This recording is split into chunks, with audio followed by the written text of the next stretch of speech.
Hello everyone, and welcome to my next presentation about Chinese characters. This one will be about the Chinese character shang. Shang. In the fourth tone.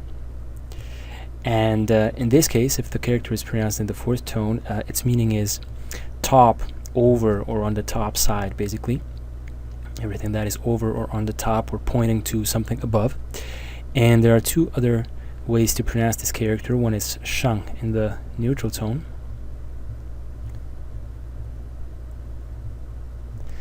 and one is shang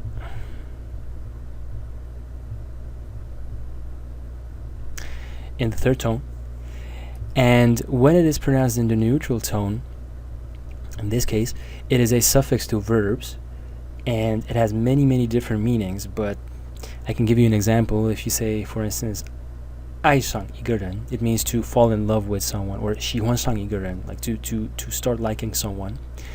And it's actually quite hard to translate, quite difficult to translate into English. And once you start speaking Mandarin, you will get the grasp of it, and it's not that hard to start using, especially if you just copy the expression and you start using it as a, without really thinking too much about it. But to translate it directly into English, it's not very easy. So basically, it is just a suffix to verbs, which is changing or giving complements to these verbs and slightly adjusting their meaning, or giving it more giving it more information into that verb by adding this suffix to it. And when it is pronounced in the third tone, shang, it is the name of one of the tones in classical Chinese phonology, which is the shang sheng.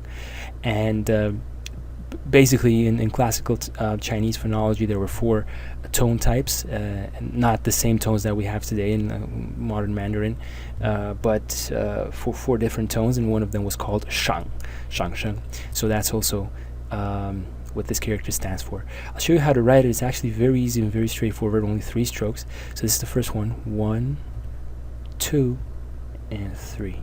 That's it. One more time. 1, 2, and 3. So to give you some information as to why this character actually means above, this is one of the few characters, or actually I think that they don't represent a very there are not that many characters of this type, which are called, I think, simple indicative characters, where a stroke or a number of strokes is pointing to the meaning by simple indication. And in this case, is this basically this stroke combination over here, which is pointing to the fact that this is the ground, this over here, this is the ground, and this whole thing points to the things that are above the ground. And it has a pair character, which is this one, which is the opposite to it, and it's the same thing. Basically, this thing over here is the ground, and the 2 strokes below it just point to the things that are below the ground, and it's pronounced xia. So this is shang, and this is xia. So basically, that's it for this character. I hope you enjoyed the presentation, and I will see you in the next one.